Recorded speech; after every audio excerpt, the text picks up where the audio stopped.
Hello, আসসালামু আলাইকুম। Welcome to Fatiya blog. কে কেমন আছেন? আমি তো আপনাদের তো ভালো আছি আলহামদুলিল্লাহ। রমজান মাস এই সুস্থ থাকি, ভালো থাকি।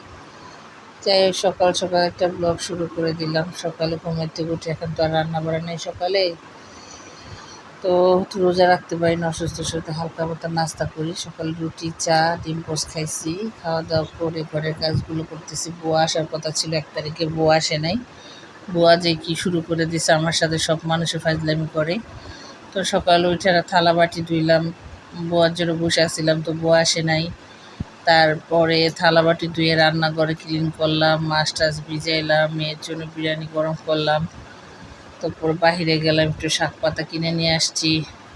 তো এই ঝুড়িগুলো আবার ধুইতেছিলাম, বেসিনে দাঁড়ায় দাঁড়ায় ময়লা হয়েছে, বড় বড় ঝুড়ি। তো এগুলো ধুইলাম, তারপর শাক ঠাক কাটলাম, ডাঁটা কাটলাম, কাইটা এক বালতি কাপড় চোপড় ধুইলাম বসে বসে আস্তে আস্তে। ডাক্তার তো আবার কিছুই করতে না বলছে, সারাদিন রেস্টে থাকতে বলছে। তারপর কাজ করি, কারণ মানুষ নাই, বুয়া নাই, করতে আমার নিজে করতেই হবে টুকটাক। তো চাদরগুলো আছে ওগুলো ধুইতে পারিনি, যেগুলো ধোয়ার কথা সেগুলো ধুইছে। বাবার গামছা, লুঙ্গি, তো 2 দিন 3 দিন ধরে অনেক কাপড় চোপড় জমে আছে, অল্প করে ধুয়ে দিয়েছি। শার্ট প্যান্ট গেঞ্জি গামছা লুঙ্গি এগুলো ধুয়ে সব বাহিরে রোদ দিছি। মেয়ে বাহিরে বসে বসে বালুতে খেলতেছে, কারণ মাদ্রাসা আজকে যায় নাই, দিয়ে আসি নাই। তো ওগুলো ও বাইরে খেলতেছে, আমি বসে বসে যে ডাটা আনছিলাম, ডাটাগুলো এত সুন্দর কচি, তো ডাটাগুলো কাইটা নিছি। পালং শাকটাও কাইটা নিছি, ধনিয়া পাতাও কাইটা নিছি। তো কাটা কুটা শেষ করে সেদিন আমার বাবা 2টা ফালুদা আনছিল, একটা সেদিন খাইছে, একটা ডিপে রেখেছে। তো দেখেন ডিপে রাখার অবস্থা কি, এটা তো খাওয়া যাবে মনে হয় না, এটা মনে হয় ফালানো যাবে, কারণ খেতে পারবো না, একদম বরফ হয়েছে। অনেক সকালে নামায় রাখছি, তারপরও বরফ আসছে এখনও। তো বরফ অবস্থা মজা লাগে না, এমনি নর্মাল যেটা আনে ওটা ভালো লাগে। তো ভাল লাগতেছে না, তা হালকা পাতলা খাইছি, বাকিটা ফালাই দিছি। খাওয়া দাওয়া শেষ করলাম একটু আইসা, তারপরে ডাটা তো কাটলাম। তো ইলিশ মাছ নামাইতে ভুলে গেছিলাম, তো ইলিশ মাছটা ভিজাইলাম। ইলিশ মাছ দিয়ে ডাটা দিয়ে রান্না করব। আর পাঙ্গাস মাছের মাথা মুথা এগুলা পেটে দিয়ে আমি এসে পালং শাক দিয়ে রান্না করব, কারণ এই সময় পালং শাকটা খেতে পারলে অনেক ভালো, কারণ প্রেগনেন্সি অবস্থায় পালং শাকটা বেশি খাই আমি। এই তো পালং শাকটা ধুয়ে নিছি, কারণ ওর বাবা খায় না, আমি খাবো। আর মাছটা কাটবো, ওর বাবার জন্য রান্না করব। তো এখানে আমি সেই শাকের জন্য পালং শাক দিয়ে মাছ দিয়ে রান্না করব। পেঁয়াজ কুচিনি বসাই দিছি চুলায়, ডাটাও ধুয়ে ভিজিয়ে রাখছি। আর এখানে হচ্ছে মেয়ের মুরগির বিরিয়ানি গরম করছি, সেদিন মোরগ পোলা আনছিল, তো বাবা আরও 1 বক্স আছে, এটা গরম করছি, দেখি মেয়ে খায় কি না।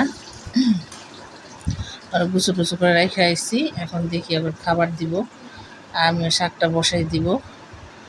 এই তো মেয়েরে দিলাম, এটা একটা মুরগির রোস্ট দিলাম, আর পোলাও দিলাম। মনে হয় না খাবে, মাংসটা খাবেই না, শুধু পোলাওটা খাবে। পরে দিয়ে আসছে আইসা, তারপর আমি আবার ইনসুলেন্স দিলাম। তো খাওয়ার 15 মিনিট ইনসুলিন দিতে হয়, দেওয়ার পরে এসে শাকটা বসাইলাম।